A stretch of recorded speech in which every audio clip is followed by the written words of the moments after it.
Hello 100 days weight loss ചാലഞ്ചിൻ്റെ 20ാമത്തെ ദിവസമാണ്. ഇന്ന് morning ഡ്രിങ്കിന് ഞാൻ ലെമൺ ജിഞ്ചർ ഹണി ചേർത്തിട്ടുള്ള വെള്ളമാണ് കുടിച്ചത്. ഇന്ന് ബ്രേക്ക്ഫാസ്റ്റിന് ഞാൻ അരിപ്പുട്ടാണ് ഉണ്ടാക്കുന്നത്.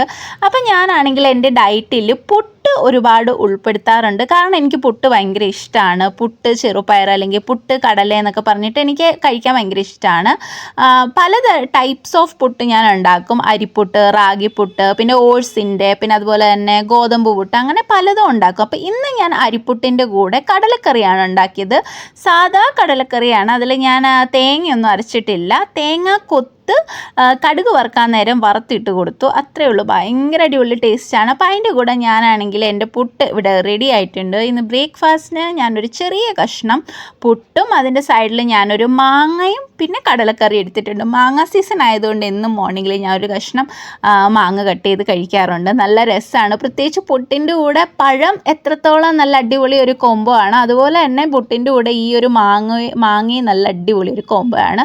പിന്നെ ഞാൻ മിഡ് മോർണിംഗ് സ്നാക്കിന് ഇന്ന് വാട്ടർമെലനാണ് എടുത്തത്. ഞാൻ മരണമാസം മൂവി കണ്ടുകൊണ്ടിരിക്കുകയാണ്. അപ്പോൾ അതും കണ്ടുകൊണ്ട് എൻ്റെ മിഡ് മോർണിംഗ് സ്നാക്കും കഴിച്ചു. അപ്പോൾ ഇന്ന് ലഞ്ചിന് ഞാൻ എടുത്തിരിക്കുന്നത് ജോവാർ എന്ന് പറഞ്ഞിട്ട് ഒരു ആട്ട കിട്ടും. ജോവാർ എന്ന് പറയുന്നത് സ്വർഗം എന്ന് ഇംഗ്ലീഷിൽ പറയും, മണിച്ചോളം എന്ന് മലയാളത്തിൽ പറയും. അതിൻ്റെ ഒരു ചപ്പാത്തിയാണ് ഉണ്ടാക്കിയത്. അതിൻ്റെ നമുക്ക് ആട്ട വാങ്ങാനായിട്ട് കിട്ടും. അപ്പം അത് വെച്ചിട്ടുള്ള ഒരു ചപ്പാത്തിയും കടലക്കറിയും തൈരും സലാഡുമാണ് ഞാൻ കഴിക്കാൻ എടുത്തിരിക്കുന്നത്. ഒരു ഹെൽത്തി ഓപ്ഷനാണ്.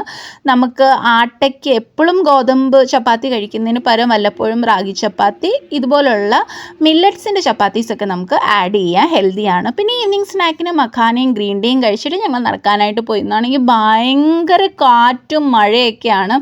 പൊടിയാണെങ്കിൽ ഭയങ്കരമായിട്ട് കണ്ണി വന്ന് തട്ടിയിട്ട് നടക്കാൻ പോലും പറ്റാത്ത അവസ്ഥയായിരുന്നു. എന്നാലും ഞാൻ എൻ്റെ ഈവനിങ് വാക്ക് ഞാൻ കംപ്ലീറ്റ് ചെയ്തു. നല്ല അടിപൊളി കാറ്റാണ്, നല്ല കാലാവസ്ഥയായിരുന്നു. അതിനുശേഷം വീട്ടിൽ വന്നിട്ട് ഡിന്നർ ടൈമാണ്. ഡിന്നറിന് ഞാൻ എൻ്റെ ഫേവറേറ്റ് ആയിട്ടുള്ള പച്ചച്ചീരയുടെ ആ ഒരു തോരനാണ് ഉണ്ടാക്കിയത്. പച്ചച്ചീരയും പിന്നെ ബുൾസൈ, എഗ്ഗ് വെച്ചിട്ടൊരു ബുൾസൈയും സലാഡും. ഈ ഒരു ബുൾസൈയിൽ ഞാൻ കുറച്ച് ഉപ്പും ഓറിഗാനോ, കുറച്ച് ചതച്ച മുളക് പൊടി അല്ലെങ്കിൽ പെപ്പർ ആഡ് ചെയ്തതാണ്. പിന്നെ നൈറ്റ് ഡ്രിങ്ക്. അത്രയേ ഉള്ളൂ. അടുത്ത വീഡിയോയിൽ കാണാം. വീഡിയോ ഇഷ്ടപ്പെട്ട ലൈക്ക് ചെയ്യണേ, ചാനൽ ഒന്ന് സബ്സ്ക്രൈബ് ചെയ്യണേ. ബൈ.